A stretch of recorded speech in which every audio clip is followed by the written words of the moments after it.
두 종류의 사람들이 있습니다. 하나는 남보다 공부도 많이 했고 열심히 일해서 출세를 했기 때문에 더 많이 누리고 다른 사람보다 더 잘 살 권리가 있다고 생각하는 권리를 주장하는 집단이 하나 있고요. 그보다 다른 차원에 있는 사람들은 나는 남들보다 더 많이 공부했고 출세했고 더 많이 열심히 일했으므로 얻은 것이 많아서 더 많이 봉사할 의무가 있다라고 생각해서 봉사를 의무로 생각하는 그런 사람들의 삶으로 나누어진다고 합니다. 전자는 빚을 받아내려는 채권자의 자세라면 이런 사람들이 이 사회에 많으면 많을수록 이 사회는 황폐해진다고 합니다. 그래서 갈취하는 일이 생겨나고 자기 주장을 많이 하게 되고 그리고 사회가 점점 살벌해지는 그런 투쟁의 분위기가 이루어진다고 합니다.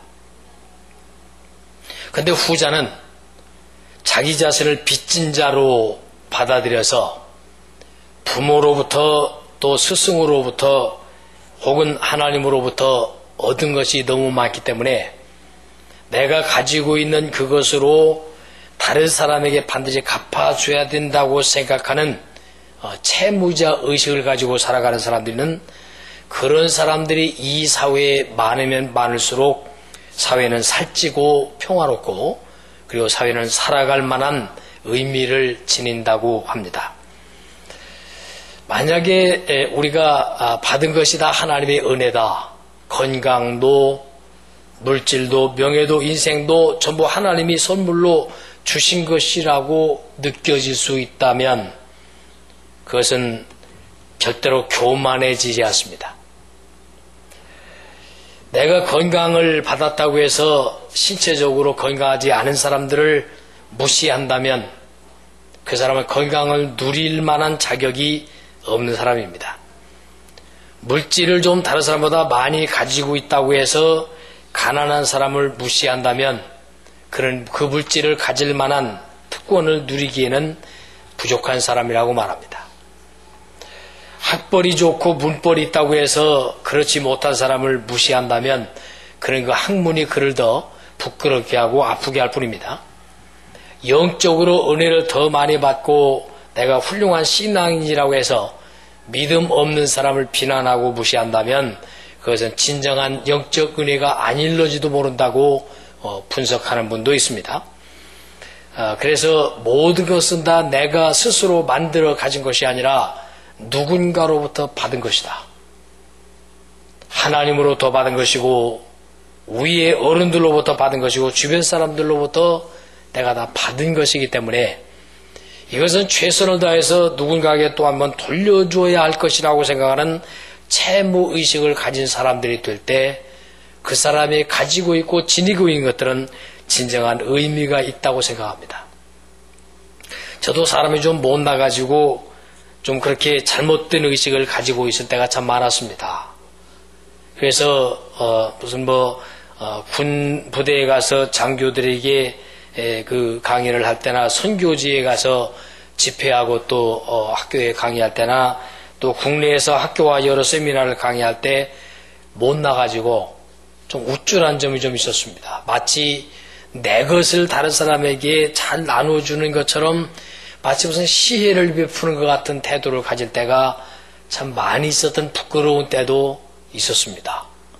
그런데 하나님이 어느 날 저에게 깨달음을 주시는 게 뭐냐면 내가 지금 체력이 딸리고 지치고 시간과 물질을 낭비하면서 다른 사람을 위해서 일하는 그것이 손해를 당하는 것 같은 느낌을 갖는다는 게 웬일이냐. 내가 네게 준 은혜, 내가 네게 베풀어준 지금까지 그 많은 것들을 너는 다른 사람에게 아직도 갚으려면 멀었다.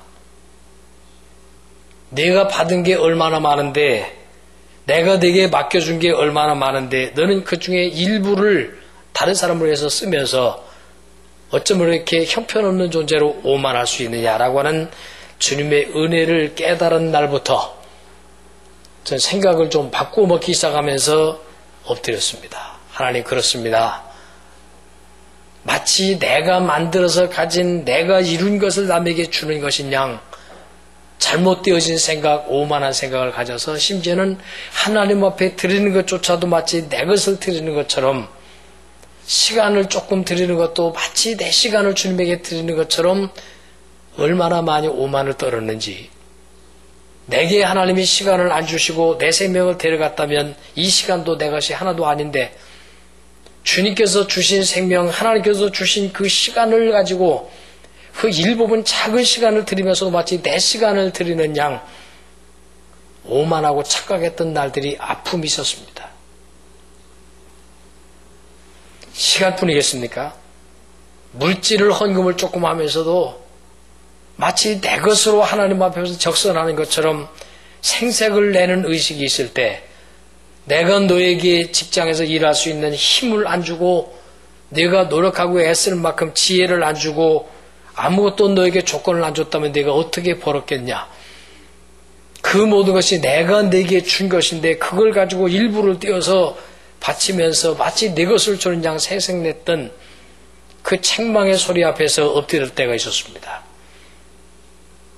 우리가 가지고 있는 모든 것들이 전부 받은 것들입니다. 우리가 입고 있는 옷도 누군가가 나를 위해서 만들어 주었기 때문에 가능했고요. 누군가가 나를 위해서 땀 흘려 농사 지었기 때문에 내가 먹을 수 있는 것들이 있었고요. 누군가가 회사를 만들고 일터를 만들어 주었기 때문에 내가 일할 수 있으므로 전부 우리는 받아서 누리는 사람들이지, 우리가 희생을 해주거나 손해를 봐주는 사람들이 아니라는 사실을 깨달을 때에야 그때부터 하나님의 은혜가 우리에게 임하기 시작한다는 것을 아셔야 합니다. 슈바이처 박사가 자기 자신을 빚진 자로 생각하며 살았는데, 그는 이렇게 말했습니다. 내가 건강할 때 다른 약한 사람들, 병든 사람들을 보면서 자랑으로 생각한다면 그것은 하나님 앞에 죄를 짓는 것이다. 더 많은 봉사할 의무와 빚으로 느끼며 살아야 되고, 주위에 있는 사람들의 불행과 고통을 보면서 현재의 행복한 삶의 부담을 느끼면서 내가 무엇인가로 갚아야 될 의무감이 솟아나야 은혜 받았다는 증거가 아니겠느냐. 그는 그런 그 감동으로 아프리카로 건너갔고, 세계 인류의 괴로움의 한 몫을 당신이 감당하려고 애를 썼던 삶을 그런 고백을 했습니다. 바울 사도가 일평생 살면서 빚진 자의 간절한 심정으로 그린 복음이 성경 전체의 바울서 속에 다 나타나 있지만, 특별히 오늘 본문에서 기록된 내용은 바로 내가 복음을 전할지라도 자랑할 것이 없다 라고 오늘 16절에서 시작하고 있죠. 내가 무엇을 얻든지 못 얻든지 부득불 그 일을 난 해야 한다. 왜냐하면 복음을 전하지 않으면 내게 화가 있을 것이기 때문에, 내가 받은 것을 나눠줘야 되기 때문에, 내가 받은 것을 주님에게 돌려드리듯 누군가에게 돌려줘야 하기 때문에, 돌려주지 않고 우리 주님께서 말씀하신 대로 1달란트, 5달란트, 10달란트를 맡겨놓은 사람들이 그것을 사용해서 돌려줘야 할 것을 땅에 묻어놓고 그곳에다가 숨겨놓았다가 원금만 돌려주는 것 같은, 우리에게 주신 은혜와 하나님의 사명을 돌려주지 않고 내가 묻어둔다고 하는 것이 화가 있을 것이라고 하는 그런 책망의 소리를 오늘 바울 사도는 우리들에게 전하고 있는 겁니다. 그래서 사람들은 바울 사도를 미쳤다라고 표현하기도 했는데, 그분은 완전히 미친 분이었습니다. 어떤 것이었냐면, 내가 미쳤어도 하나님을 위해서 미친 것이고, 내가 정신이 온전하여도 너희들을 위한 것이니 그리스도의 사랑이 내 속에서 강권하기 때문이다라고 고린도후서 5장 13절에서 고백을 한 부분이 있습니다. 그게 바울 사도의 신앙이고 헌신이었습니다. 그래서 그분은 평생을 살면서 나는 복음의 빚진 자다, 사랑의 빚진 자다, 하나님의 은혜를 짊어지고 있는 빚을 진 자라고 하는 의식으로 언제나 살아왔기 때문에 그분에게서 나오는 복음은 언제나 그리스도의 뜨거운 사랑이 쏟아져 나왔고 그 복음의 빚진 자 의식으로 살았기 때문에 그분의 가슴에서는 그리스도의 영이 언제나 뜨거웠고 그분의 삶은 다른 사람에 비해서 훨씬 차원이 다른 가치 있는 예수의 사람의 생명을 드러냈습니다. 예수님은 우리들에게 이렇게 말씀하고 있죠. 너희들에게 내가 준 것은 내 생명을 주었느니라. 내가 너를 위해서 내가 가지고 있는 모든 내 생애를 너를 위해서 주었고 내 목숨마저 너를 위해서 네가 죽어야 될 그 죽음의 현장, 저주의 현장에서 내가 십자가에 매달림으로써 너를 위해서 다 죽어주었다.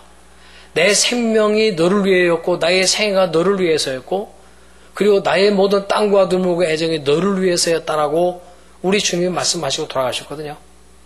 우리는 예수님의 생명을 받은 자들입니다. 예수님의 생명 때문에 내 생명이 영생이라는 것은 연결이 되어집니다. 그런 존재이기 때문에 우리는 그리스도의 그 생명에 빚을 지는 사람이기 때문에 이 빚을 다른 사람에게 돌려줘야 합니다. 그것을 복음의 전파라고 말합니다.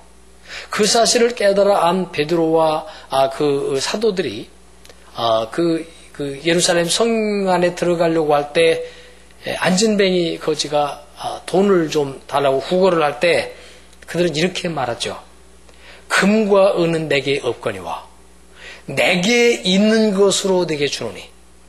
내게 있는 것이 뭐냐면 예수 그리스도 이름으로 일어나 걸어라 하는 그 예수의 생명을 그에게 전해줍니다.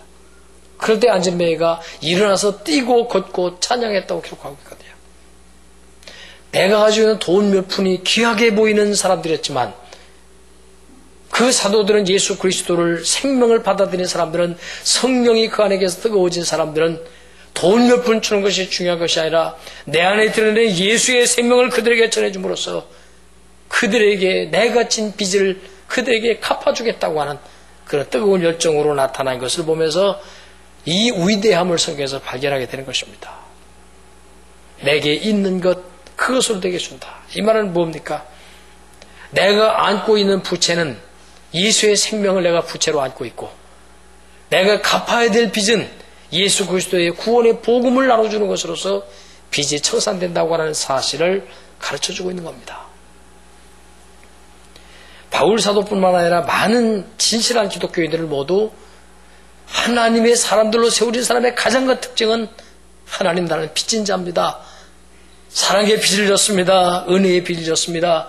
예수님의 생명으로 내가 빚을 졌습니다. 내 목숨 다 바쳐서 생애를 바쳐 드려도 이 빚을 다 갚지 못하고 죽겠습니다. 라고 하는 훌륭한 기독교인들일수록 빚진 자 의식을 가진 사람들이었습니다. 그런데 믿음이 없는 사람들의 특징은 생색나는 사람들이었습니다. 내가 이것을 했는데 내가 주님에게 이렇게 시간을 드렸는데 물질을 드렸는데 은사를 드렸는데 내가 이만한 이 일을 공로를 세우는데라고 믿음이 없는 증거를 드러내는 것이 바로 공로의식이고 정말로 믿음이 훌륭한 사람들의 가장 아름다운 특징은 빚을 진 자로서 하나님 내가 이 빚을 다 갚지 못하고 주님 앞에 가겠습니다. 그런 심정으로 엎드린다는 거예요. 그게 믿음 있는 사람들의 가장 큰 특징이고 아름다움이었습니다. 그래서 오늘 본문 말씀에서 내가 복음을 전할지라도 하나도 자랑할 것이 없다. 왜냐면 내가 이것은 무엇 소득을 얻든 못 얻든 부득불 반드시 해야 될 일이기 때문에 이것은 빚을 갚는 일이기 때문에 나는 자랑할 것이 없다라고 고백하고 있는 본문이 시작되는 것입니다. 뒤로 넘어가서 19절 20절로 보면 내가 모든 사람에게 자유했으나 스스로 모든 사람에게 종이 된 것은 더 많은 사람들에게 복음을 전하여 그들을 주님에게로 이끌어둬야 될 빚을 갚는 것이기 때문에 내가 유대인들에게는 유대인처럼 되어지고 율법 아래 있는 사람에게는 율법 아래 있는 사람처럼 내가 되어지고 이방인에게는 이방인처럼 되어져서 그들을 각자가 다 내가 빚을 갚아야 될 주님의 대상이라는 사실을 고백하고 있다는 것이죠. 인도에 나갔던 어떤 선교사님이 눈물로 호소를 하면서 자신이 깨달은 바 은혜를 고백했던 말이 지금 선교를 하고 있는 모든 사람에게 심어진 내용이었죠. 그분은 하나님 앞에 엎드려서 깨달은 것이 뭐냐면 내가 그들을 향해서 빚을 갚으러 복음을 전하러 가든지 아니면 내가 가지 못하면 보내기라도 해야 될 거 아니냐. 그런 그 주님의 음성을 듣고, 그래서 그가 표를 하나, 선교표를 하나 딱 써놓고 매일 그 앞에 무릎 꿇고 기도를 했는데, Go or send. 가든지 아니면 보내라. 그것이 아주 선교의 대명제로 지금 전 세계에 많이 알게 된 그 용어가 됐죠. 복음을 들고 네가 가든지, 네가 갈 형편이 못되면 복음을 들고 다른 사람이 보내질 때 네가 시간이나 기도나 헌금을 줘서라도 다른 사람을 보내서라도 내 일을 대행하게 하는 것이 복음 빚진 자에 대해 해야 될 일이 아니겠느냐. 그렇게 명령을 받아들였다는 것이죠. 우리도 마찬가지입니다. 우리 한국교회도 얼마나 빚을 많이 졌습니까? 지금 한국교회가 전 인구의 4분의 1이라고 하는 그런 기독교인의 통계를 내놓을 정도로 굉장하게 숫자가 늘어났습니다. 세계적으로 아주 소문난 한국교회가 됐습니다. 그런데 이런 축복을 누리게 된 배경에는 상상할 수도 없는 눈물과 땀이 배어있다는 사실을 우리는 반드시 기억해야 합니다. 27살의 나이로 선교의 비전을 품고 영국에서 중국으로 건너온 토마스 선교사.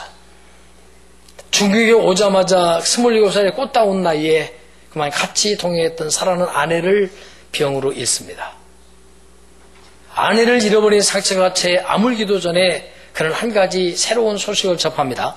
저 중국 끝자락 한 모퉁이에 붙어있는 한반도라고 하는 조그마한 조선이라는 나라가 있는데 그 백성들이 아직도 예수를 믿지 않고 있으며 복음을 들은 일이 없다는 소식을 듣고 그는 그 가슴에 뜨거움을 가지고 그 아내를 잃은 슬픔이 가시지도 않은 그 아픈 가슴을 안고 그 중국말로 된 성경을 배에다 싣고 한국을 향하여 대동강 쪽으로 흘러내려옵니다.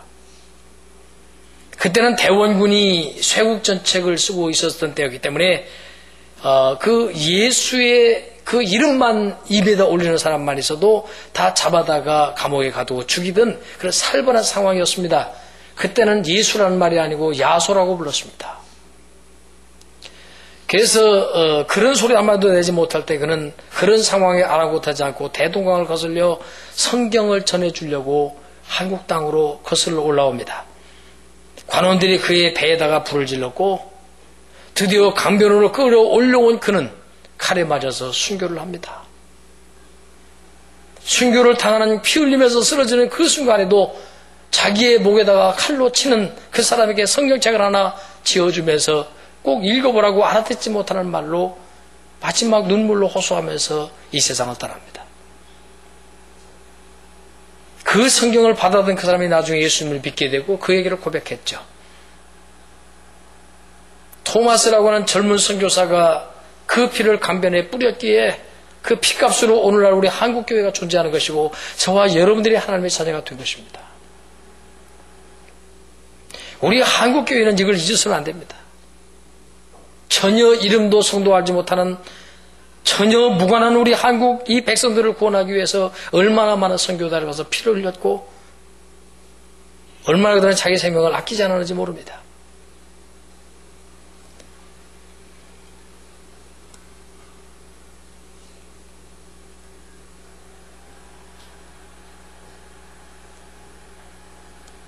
우리의 가슴속에 정말 예수의 생명이 들어와 있다면, 우리의 가슴속에 정말로 성령님이 와 계시다면 오늘 이 하나님의 말씀을 읽고 들을 때 우리 가슴에 뜨거움이 생겨나야 합니다. 이 말씀이 우리 속에 들어있는 성령이 우리를 움직이고 내 안에서 탄식하는 소리가 들려야 합니다. 내가 너무나도 큰 부채를 안고 있구나. 하나님의 사랑의 부채, 하나님의 은혜의 부채, 그 많은 믿음의 선배들에 의해서 전해져 있던 그 많은 피 흘림의 부채가 나를 구원하기 위해서 제공되어진 은혜였구나. 양화진에 가면 비석이 많이 섰습니다. 이 땅에 복음을 전하기 위해서 1세기 전에 발을 들여놨다가 풍토병에 걸려서 죽은 선교사들, 이 환경에 잘 적응 못해서 죽은 어린 선교사의 자녀들, 그 선교사의 부인들의 무덤, 제명대로 살지 못하고 일찍 세상을 떠난 젊은 선교사들의 무덤들이 이름도 없이 무명의 선교사들의 그 비석에 많이 섰습니다. 이분들의 희생을 우리는 까맣게 잊어버리고 있습니다. 10년 전 혹은 20년 전, 40년 전, 50년 전에 나에게 어리새매에게 복음을 심어주려고 주일학교에서 열심히 땀 흘리면서 찾아다니면서 신방 와주면서 성경 말씀을 가르쳐줬던 주일학교 선생님들의 그 땀방울 때문에 내 안에 믿음이 자라나게 됐고, 내 영혼을 부여안고 책망하면서 권면하면서 돌보아줬던 전도사님과 목사님들의 그 애정 때문에, 그 많은 믿음의 선배들 때문에 내 믿음이 지금까지 유지해 있다는 사실에 대해서 우리는 감격해야 합니다. 그게 빚진 자의 의식입니다. 내가 잘나서 예수 믿었고, 내가 잘나서 하나님을 내가 스스로 선택했고,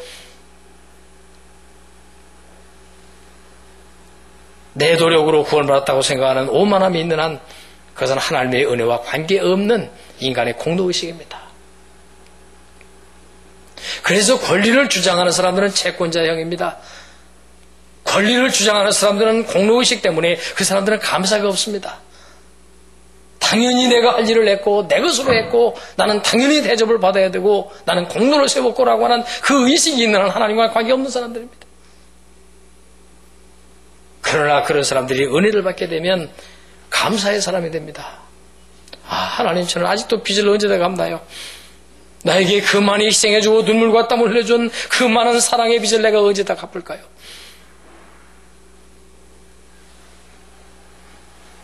잠원동에 우리 개척에 있을 때, 개척에서 3년쯤 되어졌을 때, 우리 교회에 한 젊은 30대 초반 되어진 한 집사님이 우리 교회에 등록했습니다. 여기 오래되신 분들 기억하겠지만 김윤선 집사님이라는 분이 대림아파트에서 출석했습니다. 그분이 은혜를 받으면서 신앙의 색깔이 달라지는데, 제가 지도하기에 부담스러울 만큼 채무자 의식으로 가득 채운 사람이었습니다. 애들이 옷을 사주는 게 죄책감을 느낀다고 저한테 와서 고백했습니다. 왜?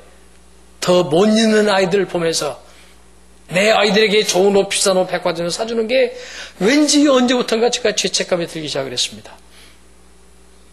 자기가 비싼 밥을 먹으면서 비싼 외식을 하면서 못 먹는 사람들이 떠오를 때마다 다 죄책감이 느낍니다라고 고백을 하기 시작합니다. 지금 생각해보면 너무너무 훌륭한 젊은 집사였는데, 다른 사람이 맛보지 못했던, 다른 사람과 전혀 색다른 훌륭한 채무의식을 가진 훌륭한 집사였는데, 그 당시에 제가 왜 이렇게 부담스러운지 모릅니다. 아, 저분은 너무너무 다르기 때문에, 우리 교회 성도들하고 너무너무 다르기 때문에 섞어지지 않는 것 같은 부담.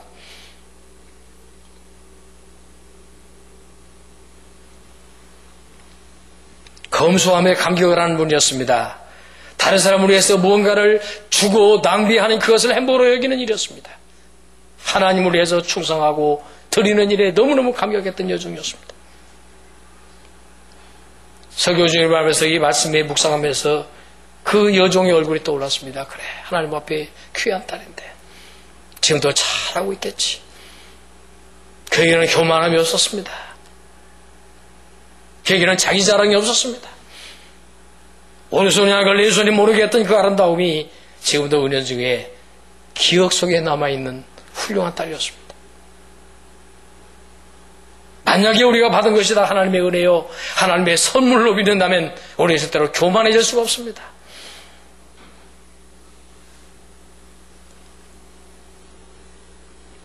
미국의 노예 해방이 되어지기 오래전에 어떤 한 백인 학자가 한 곳을 지나가다 보니까 한 농장 앞에서 다 얼굴이 쭈글쭈글하고 병들어서 허리가 굽어져 있는 불쌍한 흑인 노예를 주인이 건장하게 생기고 아주 힘께 나서게 생긴 백인 아주 배불뚝이 그 주인이 막 채찍으로 마당에 놓고 들게 패는 걸 봤습니다. 왜 그러냐고 다가가서 해봤더니 하는 말이, 이 늙은 종이, 이 노예가 밥만 처먹고 병들어가지고 일도 못하고 쓴모 같다는 거예요. 이것은 옷 입히기도 아깝고 재워주기도 아깝고 먹여주기도 아깝다는 거예요. 이건 죽어야 된다. 이 백인 교수는 너무도 마음이 아파가지고 그 주인하고 협상을 벌였습니다. 그 노예를 제가 사겠습니다. 주인은 얼씨구나 됐다 병든 거 갖다 버리기도 어려웠는데 잘 됐다 그러고 값을 많이 불렀습니다. 보통 흑인을 하나 사는 돈보다 2배 이상을 주고 그 노인을 샀습니다. 자기 집으로 데리고 와서 그 상처들을 쓰다듬으면서 치료해 줘서 정성스럽게 싸매주고 치료를 해줬습니다. 그리고 치료가 다 끝난 다음에 그 병든 그 흑인 노예에게 이렇게 말했습니다. 당신의 몸값을 내가 지불했으니까 당신은 더 이상 노예가 아닙니다. 당신이 하고 싶은 것, 가고 싶은 것, 남은 여생을 살고 싶은 대로 당신에게 자유인으로 권해주니까 자유롭게 사시길 바랍니다라고 놓아줬습니다. 이때 흑인 노예는 흐느껴 울면서 그 교수의 발 앞에 눈물로 얼룩진 모습으로 이렇게 말했습니다. 선생님, 당신은 포악한 주인의 손에서 나를 건져주신 분입니다. 나에게 자유를 허락해 주신 분입니다. 나를 자유롭게 해주셨습니다. 그런데 그렇다면 저는 이제부터는 억지로가 아니라 돈 때문이 아니라 나를 자유하게 해줬지만 나는 당신을 위해서 평생 섬기다가 죽겠습니다. 나를 제발 내쫓아주지 말아주십시오. 전에는 도망가려고 애를 쓰고 어떻게 하면 도망가 그러자만 생각했는데 이제는 당신을 위해서 떠나지 않겠다고 결심합니다. 교수가 식물학을 전공한 분이었기 때문에 태평양의 한 외딴 섬에 연구할 일이 있어서 혼자 가기 힘들어서 그 노인 흑인을 데리고 갔습니다. 풀숲을 헤치면서 지나가다가 앞서 갔던 이 백인 교수의 발에 독사가 물고 들어졌습니다. 독이 딱 조여지면서 기절해서 쓰러져 있는 그에게 이 흑인 노예는 그 다리 허벅지를 자기 옷을 찢어서 꽉꽉 묶고 그리고 그 독사가 물린 그 부위를 더 찢고 자기 입으로 독을 빼내기 시작했습니다. 피를 빨아내고 또 빨아내고 또 빨아내고 독과 함께 빨아내다가 그 몸에 독이 들어가서 그만 기절해서 그 자리에서 죽었습니다. 백인 교수가 기절했다가 한참 있다 깨어나 보니까 자기 다리는 묶여있고 독사가 물린 자국은 찢어져 있고 이 노예가 자기의 독을 다 입으로 빨아내고 옆에 죽어있는 장면을 봤습니다.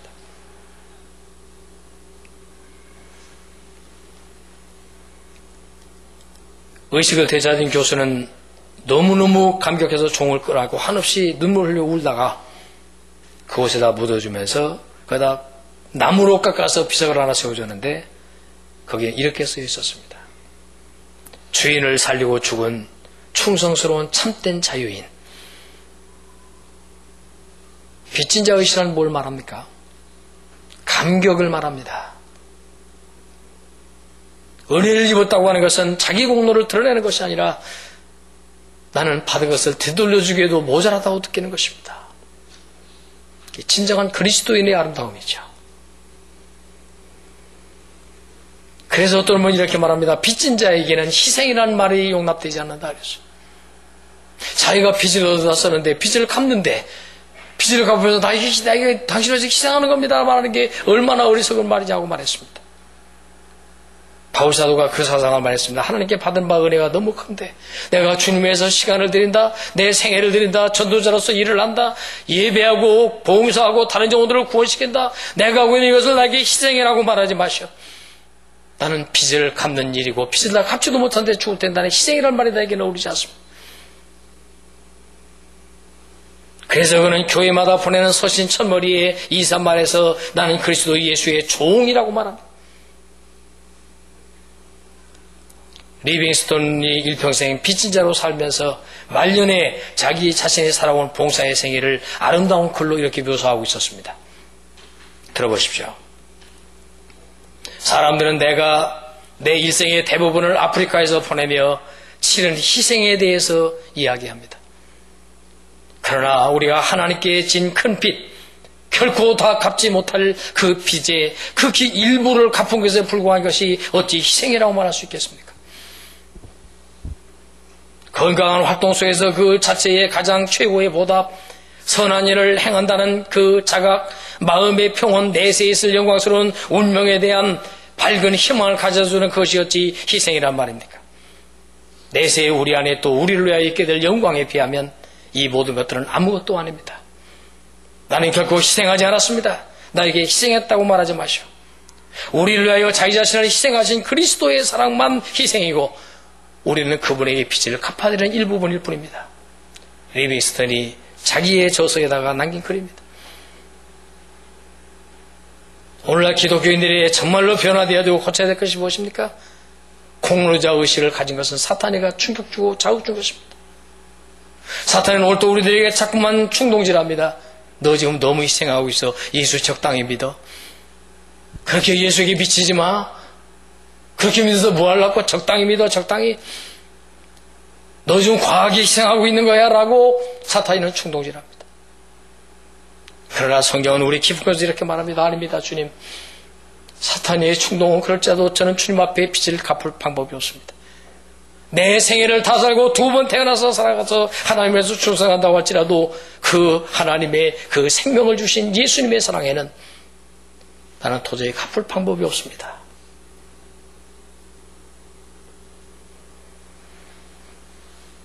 한 사람만 소개하고 마치겠습니다.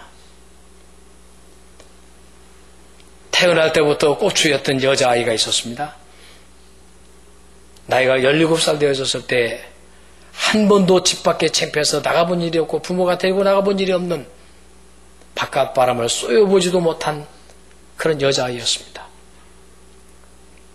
꼽추라고 창피하게 되었고 부모들도 창피해서 학교조차 보내지 않았습니다. 17살 되어지던 해에 그 집에 어떤 복음 전도자가 찾아왔습니다. 난생 처음으로 교회라는 곳을 가봅니다. 그곳에서 전달되는 하나님의 말씀을 듣습니다. 이제 하나님 앞에 당신은 스스로 감동을 받아보시오.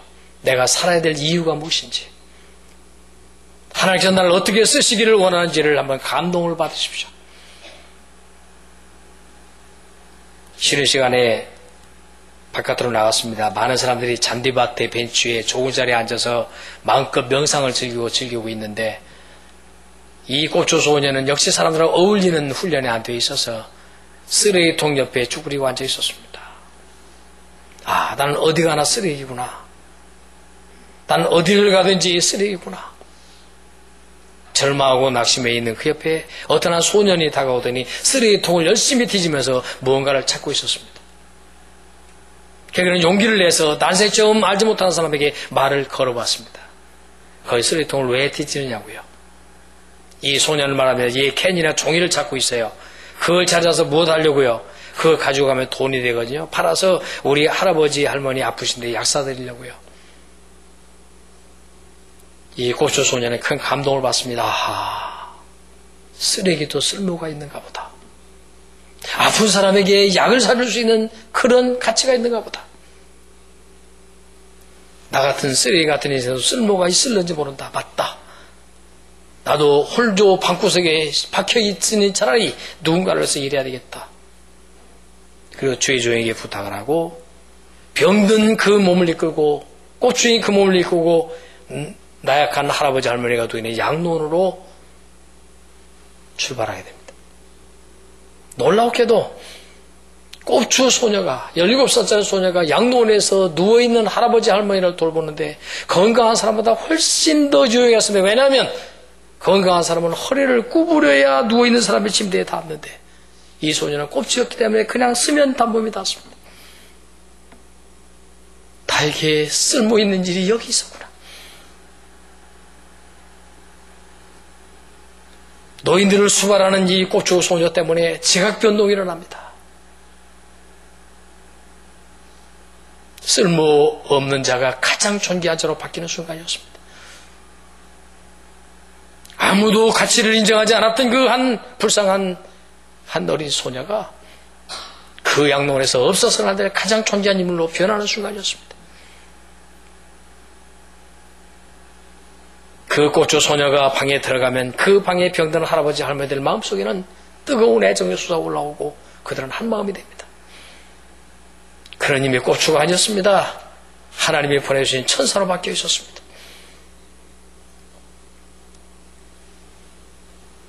우리는 무익한 종이라고 고백할 수 있는 사람들이 될 때 나는 하나님 앞에 이 큰 빚을 갚을 방법이 없다라고 괴로워할 줄 알 때 그때부터 그는 그리스도의 사람으로 자리를 잡기 시작합니다. 나는 빚진 자입니다.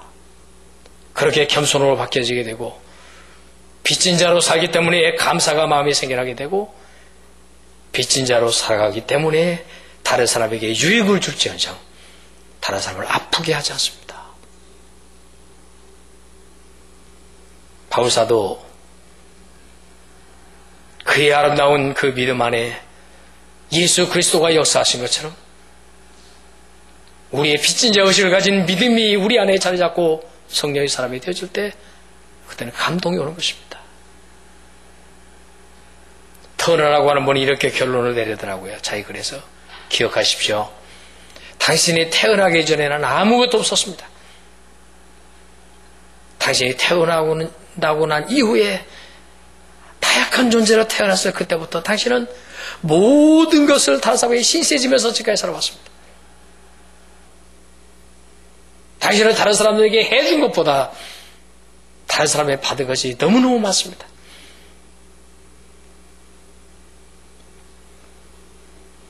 성공의 절정에 서 있다고 오만할지라도 당신은 그것은 당신이 이룬 성공이 아닙니다. 누군가에 의해서 당신 하나를 세워준 것이지, 누군가에 의해서 당신이 만들어진 것이지, 당신 스스로가 만들어진 자랑스러운 존재가 아니라는 것을 기억하십시오. 당신은 감사해야 합니다. 하나님 앞에, 하늘과 땅 앞에, 부모님 앞에, 선배들 앞에, 당신을 알고 있는 많은 지인들 앞에 당신은 감사해야 될 사람이지 자랑해야 될 존재가 아님을 기억하십시오. 은혜를 깨닫는 날부터 신앙의 색깔은 달라집니다. 은혜를 깨닫는 날부터 하나님의 축복은 시작됩니다. 그 은혜의 감동이 시작되는 그날부터 우리 하나님의 영광은 우리를 통해서 받기 시작합니다. 하나님의 축복이 깨달음의 은혜로 저와 여러분들에게 꼭 임하길 바라고요. 하나님 앞에 1등가는 자랑스러운 도구에 되어진 축복이 함께 하시기를 예수 그리스도 이름으로 간절히 축원합니다. 기도하겠습니다. 주님, 빈 깡통같이 아무것도 들어있지 않았던, 아니 오히려 더러운 죄악과 악함과 오만으로 가득 차 있었던 추한이 껍데기 속에 우리 주님이 오셨음을 감사합니다. 우리 하나님께서 은혜로 채워주셨음을 감사합니다. 나를 위해서 죽으신 예수의 생명으로 우리 안에 채워주셨음을 감사합니다. 이 생명 다할 때까지 찬송할 수 있게 하시고, 이 생명 다할 때까지 충성하게 하여 주옵시고, 이 세상 살아가는 동안 사랑의 빚을 진 자답게 예수님의 이름으로 모든 사람에게 복음을 전하고 사랑을 전하며 빚을 갚을 수 있는 구원받은 하나님의 자녀들이 되게 해주시기를 원합니다. 존귀하신 하나님, 주님 앞에 이 시간 우리 자신을 드립니다.